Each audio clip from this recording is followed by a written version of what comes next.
सूर्यास्त होते ही इस गांव के मंदिर के द्वार बंद कर दिए जाते हैं क्योंकि गांव वालों का मानना है कि सूर्यास्त के बाद मंदिर में स्वयं काल भैरव भगवान आते हैं। इसी बात का पता लगाने एक साधु मंदिर में रुक जाता है और काल भैरव की मूर्ति के पास बैठ जाता है और कहता है, मैं भी देखता हूँ इस कलयुग में कौन सा भगवान आता है। तभी साधु को अजीब आवाजें आने लगती है और वह किसी चीज से डरकर भागने लगता है। अगले ही पल साधु की मौत हो जाती है। यह खबर सुनकर शहर से 2 पत्रकार गाँव आते हैं और गाँव वालों से मंदिर के बारे में पूछने लगते हैं, लेकिन कोई उन्हें कुछ नहीं बताता। तभी गांव के जमींदार वहां आते हैं। पत्रकार उनसे पूछता है कि मंदिर में जो रहस्यमयी मौतें हो रही हैं, आप उनके बारे में क्या जानते हैं। लेकिन जमींदार कहता है, तुम्हें हमारे गांव के मामलों में पड़ने की कोई जरूरत नहीं है। यह कहकर वहां से चले जाते हैं। इसलिए पत्रकार सच्चाई का पता लगाने के लिए मंदिर में कैमरा लगाने जाता है। उसी समय सूर्यास्त हो जाता है और मंदिर के द्वार बंद कर दिए जाते हैं और पत्रकार मंदिर में ही फंस जाता है और अपने दोस्त को फोन लगाकर कहता है कि मैं मंदिर में फंस गया हूँ और खुद मंदिर के अंदर जाकर देखता है कि अपने आप ढोल बज रहे हैं और काल भैरव भगवान की पूजा हो रही है। लेकिन जैसे ही वह और आगे बढ़ता है तो आरती बंद हो जाती है और काल भैरव भगवान का वाहन जो कि एक श्वान है वो दिखता है और बाहर जो गांव के लोग नदी के किनारे आरती कर रहे होते हैं वो भी समझ जाते हैं कि अंदर कोई न कोई इंसान रह गया है क्योंकि अंदर से आरती की आवाज आना बंद हो गई थी। तभी पत्रकार का मित्र वहां आ जाता है और मंदिर को खोलने के लिए कहता है,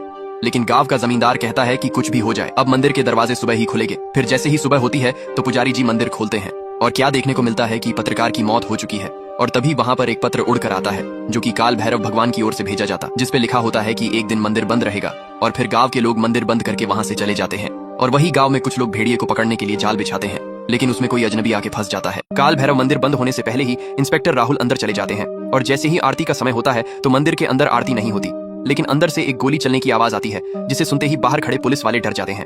कहीं इंस्पेक्टर राहुल के साथ कुछ हुआ तो नहीं। इसे जानने के लिए वह अंदर जाने की कोशिश करते हैं, लेकिन गांव वाले कहते हैं सुबह होने से पहले मंदिर के दरवाजे नहीं खुलेंगे। और सुबह होते ही पुलिस के बड़े अधिकारी आ जाते हैं और फिर मंदिर के दरवाजे खोले जाते हैं और क्या देखने को मिलता है कि इंस्पेक्टर राहुल वहां है ही नहीं।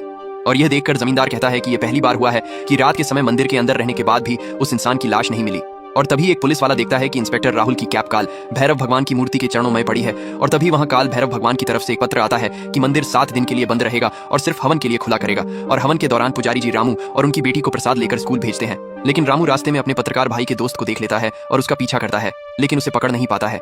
लेकिन उस दौरान उसके भाई के मित्र के बैग से एक डायरी गिर जाती है और रामू उस डायरी को उठा लेता है, जिसके अंदर उसको मंदिर का ब्लूप्रिंट मिलता है और डायरी के एक पन्ने पर पुजारी जी की बेटी का नाम लिखा होता है, गौरी। तो रामू इसके पीछे का राज जानने के लिए आधी रात को ही गौरी के घर पहुंच जाता है और जाकर क्या देखता कि गौरी इतनी रात को कहीं जा रही होती है और रामू उसका पीछा करना शुरू कर देता है, लेकिन गौरी उससे नजर बचाकर वहां से बच निकलती है। लेकिन रामू देखता है उससे कुछ दूरी पर कुछ मशालें जल रही है। पास जाकर देखता है तो पता चलता है कि वहां कोई और नहीं, पुजारी जी है जो कि इंस्पेक्टर राहुल की लाश को कहीं छुपाने के लिए लेकर जा रहे होते हैं। और अगले दिन जब सुबह पुलिस एक बार फिर गांव में आती है तो रामू एक पन्ने पर लिखकर उनको ये खबर पहुंचा देता है कि इंस्पेक्टर राहुल की लाश को पुजारी जी ने छुपा रखा है। और फिर रामू घर आ जाता है और एक बार फिर अपने भाई की डायरी देखता है और उसे उसके भाई द्वारा बनाए गए ब्लूप्रिंट में कुछ अजीब सा लाल बिंदु दिखता है, जिसे जानने के लिए वह जल्दी से मंदिर की ओर जाता है ताकि जैसे ही पुजारी जी मंदिर खोले उसे पता लग जाए कि वह लाल बिंदु क्या है। लेकिन जैसे ही पुजारी जी मंदिर खोलने लगते हैं तभी वहां पुलिस आ जाती है और उन्हें गिरफ्तार कर लेती है और उनके पास से इंस्पेक्टर राहुल की लाश को बरामद करती है। लेकिन पुजारी की कहते हैं मैं निर्दोष हूँ, लेकिन पुलिस ये नहीं मानती और उन्हें गिरफ्तार कर लेती। मंदिर के पुजारी जी को पुलिस गिरफ्तार करके ले जाती है, जिसके कारण उनकी बेटी गौरी बहुत परेशान हो जाती है और रोने लगती है। और फिर रामू वहां आता है और गौरी से कहता, ऐसे रोने से क्या होगा, हमें जाकर जमींदार जी की बेटी से मदद मांगनी चाहिए। और फिर वह दोनों जमींदार जी के घर जाते हैं और सुप्रिया से मदद मांगते हैं और सुप्रिया अपने वकील दोस्त को बुलाकर पंडित जी को जेल से रिहा करा देती है। और जेल से वापस आते समय एक ट्रक जो कि रास्ते पर खड़ा होता है लेकिन ढलान होने के कारण चलने लग पड़ता है और रामू उसे रोकने के लिए उसके आगे आ जाता है और उसे अपने बाहुबल से रोक लेता है और बच्चों की जान भी बचा लेता है। और फिर घर आके देखता है तो उसके पास उसकी डायरी नहीं होती। फिर उसे ढूंढने के लिए वापस उसी रास्ते पर जाता है, लेकिन उसे डायरी नहीं मिलती। और तभी वहां खड़ी एक कार की लाइट ऑन होती है और उसमें से सुप्रिया बाहर आती है और उसे कहती है कि यही ढूंढ रहे हो ना। रामू कहता है हाँ, और फिर उससे पूछती है तुम इसका क्या करते हो, इसमें सब अंग्रेजी में लिखा हुआ है और तुम्हें अंग्रेजी आती नहीं है। लेकिन रामू बड़ी ही चालाकी के साथ उसे कहता है कि मंदिर में सफाई के दौरान उसे जे डायरी मिली थी। और फिर रामू सुप्रिया से डायरी लेकर वहां से चला जाता है और जैसे ही अगले दिन मंदिर खुलता है तो रामू मंदिर चला जाता है और हवन में बैठ जाता है, लेकिन मंदिर की सफाई का बहाना बना के उस ब्लूप्रिंट में बने लाल बिंदु को ढूंढने लगता है और वह पता लगा लेता है कि वो लाल बिंदु क्या है। दरअसल वो लाल बिंदु एक कैमरा होता है जो उसके पत्रकार भाई ने मरने से पहले मंदिर में लगाया था। और जैसे ही रामू उसे उतरने लगता है तो जमींदार उसे देख लेता है और वहां आ जाता है और उसे कहता, मंदिर के ऊपर वाले हिस्से में क्या कर रहे हो। रामू सफाई का बहाना बना के वहां से बच निकलता है, लेकिन जमींदार अपने खास आदमी को कहता है कि इस पर नजर रखना। और रामू जब मंदिर से वापस अपने घर जा रहा होता है तो रास्ते में उस गांव में अपनी भाभी को देखकर हैरान हो जाता है और गांव के लोगों से छुपता छिपाता उन्हें और पिंकी को मिलने चला जाता है।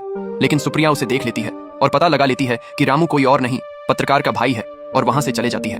और अगले दिन सुप्रिया अपने भाई को बताती है कि पंडित जी की गिरफ्तारी में रामू का हाथ है और उनकी ये सारी बातें जमींदार का खास आदमी सुन लेता है और जाकर जमींदार को बता देता है। और फिर जमींदार रामू को पकड़ने का हुक्म सुना देता है और जमींदार के गुंडे निकल पड़ते हैं। रामू के घर की ओर। लेकिन रामू घर से भाग जाता है और जाकर पंडित जी के घर छुप जाता है और उसे ढूंढते हुए वहां पर जमींदार का आदमी भी आ जाता है। लेकिन उसे वहां कुछ नहीं मिलता और वो वहां से वापस चला जाता है। और तभी गोरी क्या देखती है कि फूलों का ढेर हिल रहा है और वो डर जाती है और पास पड़े डंडे से उस पर मारने लगती है। और तभी उसमें से रामू निकलता है और जैसे ही गोरी ये देखती है तो तुरंत डंडा फेंक देती है और रामू से पूछती है वो जहाँ क्या कर रहा है। लेकिन रामू उसे कुछ नहीं बताता और वहां से चला जाता है। लेकिन बाहर आते ही जमींदार के आदमी उसे पकड़ लेते हैं और जमींदार के पास ले जाते हैं। लेकिन सुप्रिया वहां आ जाती है और रामू को बचा लेती है। लेकिन जमींदार उसका मंदिर में आने पर पाबंदी लगा देता है। और वहीं अब गोरी को भी पता लग चुका था कि उसके पिता को किसी और ने नहीं, रामू ने ही जेल भेजा था, जिसके कारण वो रामू से नाराज हो जाती है और उसकी कोई बात नहीं सुनती और वहां से चले जाती है। और उसी रात रामू से मिलने सुप्रिया आती है और उसकी मलहम पट्टी करती है, जिसके कारण उनमें दोस्ती हो जाती है। और अगले दिन जैसे ही रामू मंदिर जाने के लिए निकलता है तो जमींदार के आदमी उसे मंदिर के अंदर नहीं जाने देते और उस पर हमला कर देते हैं। लेकिन एक बार फिर सुप्रिया बीच में आ जाती है,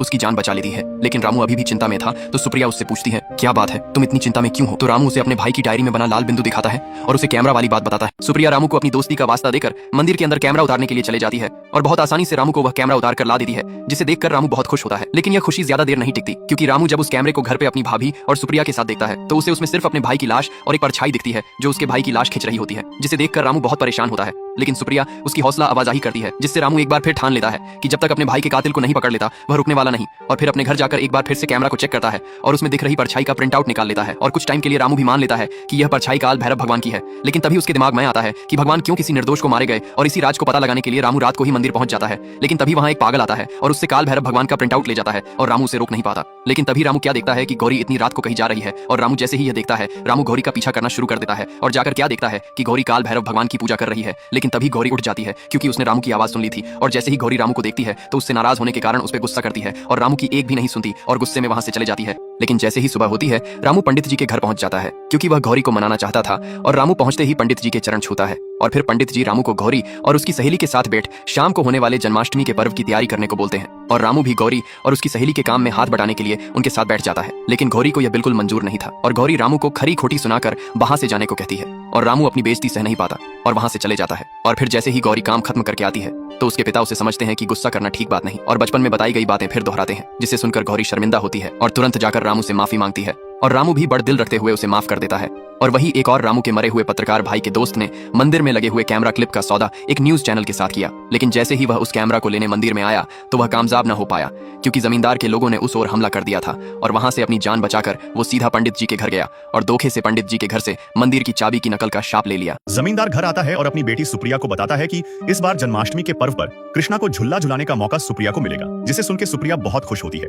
और वही दूसरी ओर गौरी भी जन्माष्टमी की तैयारियों में खोई हुई थी और पत्रकार का दोस्त मंदिर के अंदर जाने के लिए मंदिर के पास जाता है। लेकिन तभी वहां पर भाभी आ जाती है और पत्रकार का दोस्त उन्हें झूठ बोलकर उनके साथ उनके घर चला जाता है और उन्हें एक फाइल दे देता है। और तभी मुनि आती है और जन्माष्टमी के पर्व में जाने की जिद करती है। फिर पत्रकार का दोस्त मुनि को अपने साथ ले जाता है, लेकिन पत्रकार का दोस्त पर्व में नहीं जाता और मंदिर के पास ही रुक जाता है ताकि मंदिर में लगे कैमरे उतार सके। और मुनि को वहां से अकेला पर्व में जाने के लिए छोड़ देता है और मुनि भी एक निडर बच्चे की तरह वहां से अकेले चले जाती है। और फिर पत्रकार का दोस्त मंदिर का ताला खोलता है और कैमरा ढूंढने लगता है, लेकिन उसे वहां कुछ नहीं मिलता। और मुनि भी अपने पापा के दोस्त को ढूंढते हुए मंदिर में आ जाती है, क्योंकि उसे अकेले डर लग रहा था। लेकिन पत्रकार का दोस्त कैमरा न मिलने के कारण मंदिर को बंद करके वहां से चले जाता है। और मुनि, जो कि मंदिर के अंदर फंस गई थी, वो देखती है कि आरती अपने आप हो रही है, जिसे देखकर वह और डर जाती है। क्या मुनि की जान बच पाएगी, जानेंगे अगले भाग में।